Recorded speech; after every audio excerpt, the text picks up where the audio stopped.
আল্লাহ রাব্বুল আলামিন বলছেন, ওমা তাদরি নাফসুম বিআইয়ি আরদিন তামুত, তোমাদের মউত কার কখন কোথায় কিভাবে হবে এটাও তোমাদের জানা নাই। এটার জ্ঞান একমাত্র আমি আল্লাহ রাব্বুল আলামিনের কাছে আছে। সুবহানাল্লাহ।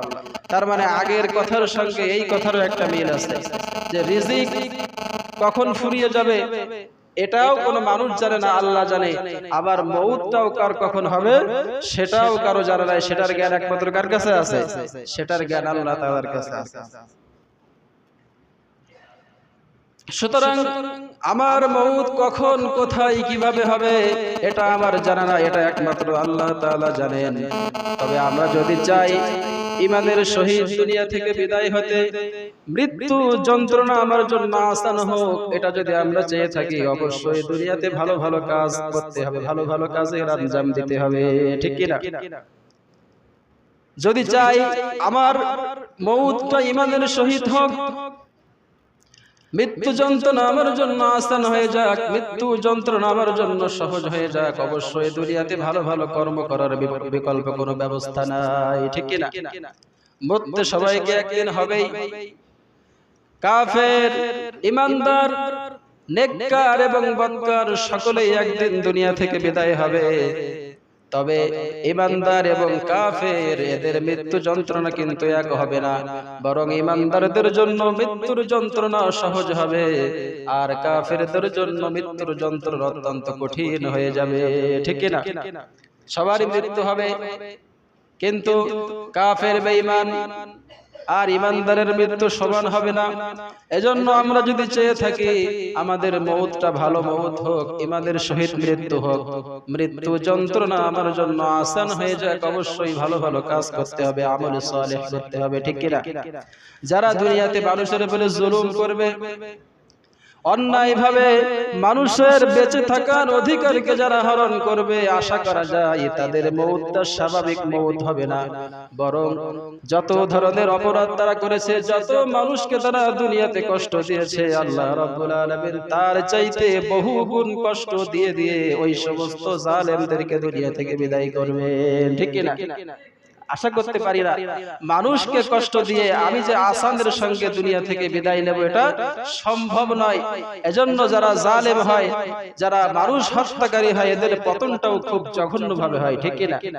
আমাদের থেকে শিক্ষা নিতে হবে। যার বাস্তব চিত্র আমরা দেখে থাকি, যারা বড় বড় সন্ত্রাসী, দাগী আসামি, বড় বড় জালেম পৃথিবীর ইতিহাসে যারা ছিল, এদের পতনটা কিন্তু স্বাভাবিক কোনো পতন হয় নাই। এদেরকে আল্লাহ তাআলা খুব জঘন্যভাবে, খুব কঠিনভাবে আল্লাহ তাআলা পাকড়াও করে দুনিয়া থেকে বিদায় করে দিয়েছেন, ঠিক কি না? এজন্য আরেকজনকে কষ্ট দিয়ে আমি আসানের সঙ্গে দুনিয়া থেকে বিদায় হয়ে যাব, এই আশা করাটা কি বোকামি। রাসূল করিম সাল্লাল্লাহু আলাইহি ওয়াসাল্লাম বলেছেন, কিয়ামতের বড় একটা নিদর্শন হলো, কিয়ামতের বড় একটা আলামত হলো, দুনিয়াতে হারজ বেড়ে যাবে, অবৈধ হত্যা বেড়ে যাবে, যার বাস্তব চিত্র আজকে বর্তমান সমাজে আমরা দেখতে পাচ্ছি, ঠিক কি না? কিয়ামতের একটা বড় আলামত হলো, নিদর্শন হলো, হারজ বেড়ে যাবে, অবৈধ হত্যা বেড়ে যাবে। আজকে আমাদের সমাজে, আমাদের দেশে অবৈধ হত্যা কম না বেশি? সবাই বলেন কম না বেশি? প্রত্যেক দিন শত শত হত্যাকাণ্ডের ঘটনা আমার দেশে ঘটছে। পেপার, পত্রিকা, বিভিন্ন সামাজিক যোগাযোগ মাধ্যম, ইউটিউব, ফেসবুক, এগুলো আমরা প্রত্যেক দিনই অবৈধ হত্যার সংবাদ আমরা শুনছি, ঠিক কি না? রাসূল করিম সাল্লাল্লাহু আলাইহি ওয়াসাল্লাম বলেছেন, তিনটি কারণ ব্যতীত কোনো নিরপরাধ মানুষকে অন্যায়ভাবে হত্যা করা যাবে না। এক নম্বর হলো, যে ব্যক্তি অন্যায়ভাবে কাউকে হত্যা করেছে, শাস্তি স্বরূপ তাকেও একই রকম হত্যাদণ্ড দেওয়া হবে, তাকে একইভাবে হত্যা করা হবে। দুই নম্বর হলো, ওই ব্যক্তি, যে ব্যক্তি ইসলাম ত্যাগ করে মুরতাদ হয়ে গিয়েছে, তাকেও হত্যা করা হবে। প্রথমে তওবার জন্য আহ্বান করা হবে, তওবা কবুল না করলে তাকেও হত্যা করা হবে। তিন নম্বরে, ওই ব্যক্তি, যে লোকটা বিবাহিত হওয়ার পরেও জিনা ব্যভিচারে লিপ্ত হবে, তাকেও এরকম ভাবে হত্যাকাণ্ড ঘটাতে হবে, তাকেও হত্যা করতে হবে। এই তিন কারণ ব্যতীত কোন নিরপরাধ মানুষকে অন্যায়ভাবে হত্যা করা বৈধ নয়, ঠিক কি না? আজকে আমার দেশে যে সমস্ত হত্যাকাণ্ড গুলো হয়ে থাকে, সব কি এই তিন কারণে নাকি তিন কারণের বাইরে? সব কিন্তু এই তিন কারণের বাইরে হয়ে থাকে। দুনিয়ার সামান্য নগণ্য স্বার্থ সিদ্ধির জন্য এই তুচ্ছ স্বার্থের কারণে, হীন স্বার্থের কারণে আশরাফুল মাখলুকাত সৃষ্টির সেরা জীব একজন মানুষ হয়ে আরেকজন মানুষকে গুলি করে তার বুকটা ঝাঁঝরা করে দেওয়া হচ্ছে। অত্যন্ত নিষ্ঠুর ভাবে, নির্দয় ভাবে ফাঁসির কাস্টে ঝুলিয়ে মারা হচ্ছে। অসংখ্য মানুষকে জুলুম নির্যাতন করে দুনিয়া থেকে তাদেরকে বিদায় করে দেওয়া হচ্ছে। বেঁচে থাকার অধিকারকে হরণ করা হচ্ছে। ঠিক কি না? এই সাহস আপনাকে কে দিল? একটা ক্ষুদ্র পিঁপড়া তৈরি করার মতন যোগ্যতা কি আপনার আছে? দুনিয়ার কোন মানুষের আছে? আল্লাহর সবচেয়ে ক্ষুদ্র একটা সৃষ্টি পিপিলিকা, মশা মাছি, এগুলো সৃষ্টি করার মতন যোগ্যতা কোন প্রেসিডেন্টের আছে? কোন বিজ্ঞানীর কি আছে? তাহলে আশরাফুল মাখলুকাত সৃষ্টির সেরা জীব মানুষ হত্যার মতন সাহস আপনাকে কে দিল? দুনিয়াতে আল্লাহর কাছে সবচেয়ে জঘন্য অপরাধ হলো শিরক। জঘন্য অপরাধ কি? শিরক। ক্ষমার অযোগ্য একটা অপরাধ। অথচ আমরা কত মানুষ আল্লাহ রাব্বুল আলামিনের সঙ্গে রাত দিন শিরক করে যাচ্ছি, আল্লাহ পাকের বংশীদার সাব্যস্ত করছি। তারপরেও কি আল্লাহ তাআলা আমাদের খাবার বন্ধ করেন? খাবার বন্ধ করেন? আযাব গজব দিয়ে আল্লাহ তাআলা দুনিয়া থেকে বিদায় করে দেন? দেন না। আল্লাহ তাআলা কতটা ধৈর্যশীল। এজন্য রাসূল করিম সাল্লাল্লাহু আলাইহি ওয়াসাল্লাম বলেন, মা আহাদুন আসবারু আলা আযান সামিআহু ইয়াদউনা লাহুল ওয়ালাদা সুম্মা ইউআফিহিম ওয়া ইয়ারযুকুহুম। কষ্টদায়ক কথা শোনার পরে আল্লাহর চাইতে ধৈর্যশীল আর কেউ হয় না। মানুষেরা আল্লাহ পাকের সন্তান সাব্যস্ত করে, তারপরেও আল্লাহ তাআলা তাদেরকে সুস্থ রাখেন, তাদেরকে রিজিক দান করেন। আল্লাহু আকবার। কষ্টদায়ক কথা শোনার পরে আল্লাহর চাইতে ধৈর্যশীল আর কেউ হয় না। যে আল্লাহ তাআলা কোন স্ত্রী হিসেবে কাউকে গ্রহণই করেন নাই, সেই আল্লাহর ব্যাপারে বলা হচ্ছে তিনি সন্তান গ্রহণ করেছেন, তার সন্তান আছে। নাউযুবিল্লাহ। ইহুদিরা বলে উযাইর আলাইহিস সালাম আল্লাহর সন্তান, খ্রিস্টানেরা বলে ঈসা মাসীহ হলো আল্লাহ পাকের বেটা। এত বড় জঘন্য অপবাদ আল্লাহ পাকের পরে দেওয়ার পরেও আল্লাহ তাআলা কি আমাদের রিজিক বন্ধ করেছেন? আল্লাহ তাআলা আযাব গজব দিয়ে দুনিয়া থেকে বিদায় করেছেন? না। আল্লাহ তাআলা তওবার জন্য সুযোগ দিয়েছেন, দেখি বান্দা শুধরায় কিনা। আল্লাহ তাআলা কত বড় দয়ালু। এত বড় জঘন্য অপরাধ, শিরকের অপরাধ করার পরেও আল্লাহ তাআলা দুনিয়া থেকে আমাদেরকে শাস্তি দিয়ে বিদায় করেন না, আমাদের রিজিক বন্ধ করেন না। সেখানে আপনি একজন নিরপরাধ মানুষকে হত্যা করার মতন অধিকার কোথা থেকে পেলেন? ঠিক কি না? সাধারণ নিরপরাধ মানুষ হত্যা করা কত বড় জঘন্য অপরাধ।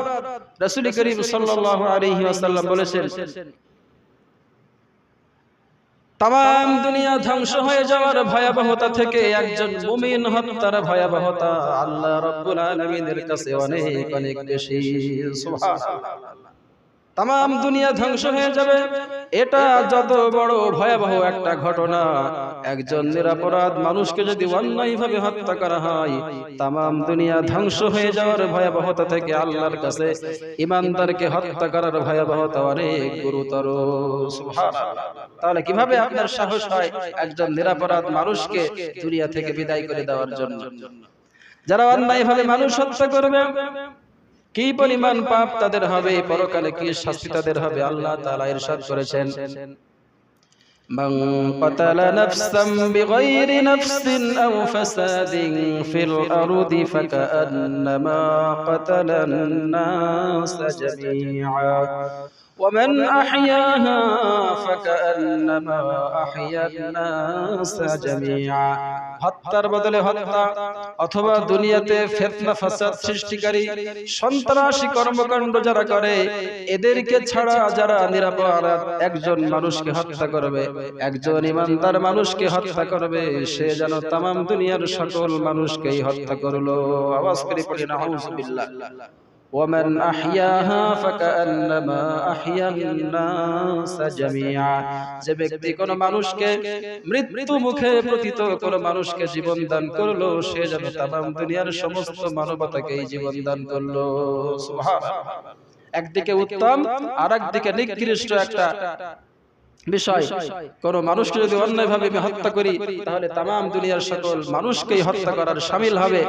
কোন মৃত্যু মুখে পতিত বিপদে পতিত মানুষকে যদি আমি সাহায্য করে তাকে নতুন জীবন দেই, কেমন যেন তামাম দুনিয়ার সমস্ত মানুষকে জীবন দান করা হবে। সুবহানাল্লাহ। এজন্য যারা অন্যায়ভাবে মানুষ হত্যা করে তারা অনেক পাপের বোঝা কিয়ামতের দিন নিজেদের কাঁধে নিয়ে হাসরের ময়দানে দাঁড়াবে। এরপরে আল্লাহ রাব্বুল আলামিন অপর এক জায়গায় ইরশাদ করেছেন, ومن يقتل مؤمنا متعمدا فجزاؤه جهنم خالدا فيها وغضب الله عليه ولعنه وأعد له عذابا عظيما। যে ব্যক্তি বৈধ কারণ ব্যতীত কোন মানুষকে হত্যা করবে তার ঠিকানা হলো জাহান্নাম। ومن يقتل مؤمنا متعمدا فجزاؤه جهنم, কতদিনের জন্য জাহান্নামে অবস্থান করবে? খালিদান ফিহা, চিরকালের জন্য জাহান্নাম হবে তার বাসস্থান। জোরে বলি নাউযুবিল্লাহ। ওয়া আ'আদ্দা লাহু আযাবান আযীমা, তাদের জন্য রয়েছে আল্লাহ তাআলার কঠিন আযাব। সুতরাং দুনিয়ার এই সামান্য হীন স্বার্থ উদ্ধারের জন্য, এই নগণ্য স্বার্থ উদ্ধারের জন্য অন্যায়ভাবে কোনো মানুষকে হত্যা করা যাবে না। হত্যার কাজে সরাসরি অংশগ্রহণ করে বা পরামর্শ দিয়ে সহযোগিতাও করা যাবে না, ঠিক কিনা? রাসূল করিম সাল্লাল্লাহু আলাইহি ওয়াসাল্লাম বলেছেন, হত্যাকারীর ধ্বংস তো অনিবার্য, তাছাড়া কেউ যদি পরামর্শ দিয়ে যুক্তি দিয়ে হত্যার কাজে সহযোগিতা করে কিয়ামতের দিন তার কপালে লেখা থাকবে আইসা বির রাহমাতিল্লাহ, আল্লাহ পাকের রহমত থেকে বঞ্চিত। আওয়াজ করে বলি নাউযুবিল্লাহ। হত্যার কাজে যদি সহযোগিতাও করা হয় তার কপালে লেখা থাকবে কি? আল্লাহর রহমত থেকে বঞ্চিত। তার মানে হত্যাকারী স্বয়ং নিজে, তার সাহায্যকারী যারা হবে, সমর্থনকারী হবে যারা, ঠিক আছে রাস্তায় যখন নামছিলা পানিশমেন্ট ঠিক মতোই পেয়েছো, এতটুকু সমর্থন যদি অন্যায়ভাবে কোনো হত্যাকাণ্ডের ব্যাপারে করা হয় তাহলে আমিও হত্যাকাণ্ডের দণ্ডে দণ্ডিত হয়ে কিয়ামতের দিন আল্লাহ পাকের আদালতে আমাকেও হত্যাকারী হিসেবে দাঁড় করানো হবে, ঠিক কিনা? এজন্য সাবধান। মানুষ রাস্তায় কুকুর মরে, শিয়াল মরে, এগুলো স্বাভাবিক ঘটনা, কিন্তু একটা মানুষ মরে যাওয়া স্বাভাবিক কোনো ঘটনা না। একটা মানুষ মরে যাওয়া অত্যন্ত চিন্তার বিষয়, অত্যন্ত ক্ষোভের বিষয়, দুঃখের বিষয় যে একজন মানুষকে অন্যায়ভাবে হত্যা করা হয়েছে। একজন ইহুদির লাশ দেখে রাসূল সাল্লাল্লাহু আলাইহি ওয়াসাল্লাম দাঁড়িয়ে গিয়েছিলেন। সাহাবায়ে কেরাম আরজ করলেন, ইয়া রাসূলুল্লাহ, সে তো ইহুদি, তার সম্মানার্থে কেন দাঁড়ালেন? রাসূল করিম সাল্লাল্লাহু আলাইহি ওয়াসাল্লাম বললেন, ইহুদি তাতে কি হয়েছে? সে কি মানুষ নয়? সুবহানাল্লাহ, এত মানুষ। আল্লাহ তাআলা বনি আদমকে সম্মান দান করেছেন, ওয়ালাকাদ কাররামনা বনি আদম, আল্লাহ তাআলা বনি আদমকে সম্মান দান করেছেন। অসংখ্য সৃষ্টি আছে আল্লাহ পাকের, সমস্ত সৃষ্টির উপরে আল্লাহ তাআলা বনি আদমকে শ্রেষ্ঠত্ব দান করেছেন, তাদেরকে দান করেছেন সবার চাইতে উত্তম রিজিক। আওয়াজ করে বলি সুবহানাল্লাহ। তাই মানুষ সাধারণ কোন আল্লাহ পাকের সৃষ্টি নয়। একজন মানুষ যদি অন্যায়ভাবে কেউ হত্যা করে এটার মাসুল কিন্তু খুব ভয়াবহ। এজন্য আল্লাহ তাআলা বলছেন, ইন্নাল্লাযীনা ফাতানুল মুমিনিনা ওয়াল মুমিনাতি সুম্মা লাম ইয়াতুবু ফালাহুম আযাবু জাহান্নাম ওয়া লাহুম আযাবুল হারীক। যে ব্যক্তি কোন মুসলিম ব্যক্তিকে বিপদাপন্ন করবে, বিপদগ্রস্ত করবে, সুম্মা লাম ইয়াতুবু, সে যদি তওবা না করে মৃত্যুবরণ করে, ফালাহুম আযাবু জাহান্নাম ওয়া লাহুম আযাবুল হারীক, তার জন্য রয়েছে দহন যন্ত্রণা। নাউযুবিল্লাহ। কোন মুসলিমকে কেউ যদি বিপদাপন্ন করে, বিপদগ্রস্ত করে, হত্যা করে, তাওবাবিহীন যদি মারা যায়, তার ঠিকানা হবে জাহান্নাম, তার জন্য রয়েছে দহন যন্ত্রণা। আল্লাহ রাব্বুল আলামিন সকল বনি আদমকে যেন আমাদের সম্মান করার তৌফিক দান করেন, মানুষের মর্যাদা বুঝে তার কদর করার তৌফিক দান করেন। সকলে বলি আমিন। আমরা শুনছিলাম মানুষ হত্যার ভয়াবহতা সম্পর্কে, এজন্য বনি আদমকে আমরা সম্মান করার চেষ্টা করব। এই যে তিনটা বৈধ কারণ বলা হলো, মানুষ হত্যার পেছনে তিনটা বৈধ কারণ থাকতে হবে। এক, যদি সে বিবাহিত হওয়ার পরেও জিনা করে তাহলে তাকে হত্যা করতে হবে। ইসলাম ত্যাগ করে কেউ যদি মুরতাদ হয়ে যায় সেজন্য তাকে হত্যা করা হবে। আর যদি কেউ অন্যায়ভাবে আরেকজনকে হত্যা করে তার শাস্তি স্বরূপ একইভাবে তাকেও কি হত্যা করা হবে। এই তিন কারণের ব্যতিরেকে কোন মানুষকে হত্যা করা যাবে না, যত বড় পাপিষ্ঠ সে হোক না কেন। পাপ পুণ্য বিচার করার দায়িত্ব আল্লাহ তাআলা আপনাকে দেয় নাই। আল্লাহ তাআলা হাসরের মাঠ রেখেছেন যে কে সৎকর্মশীল, কে পাপিষ্ঠ, বিচার আল্লাহ তাআলা করবেন। নেক কাজের প্রতিদান স্বরূপ আল্লাহ তাআলা পুরস্কৃত করবেন, আর বদ কাজের পানিশমেন্ট হিসেবে আল্লাহ তাআলা জাহান্নাম বরাদ্দ রেখেছেন, ঠিক কিনা?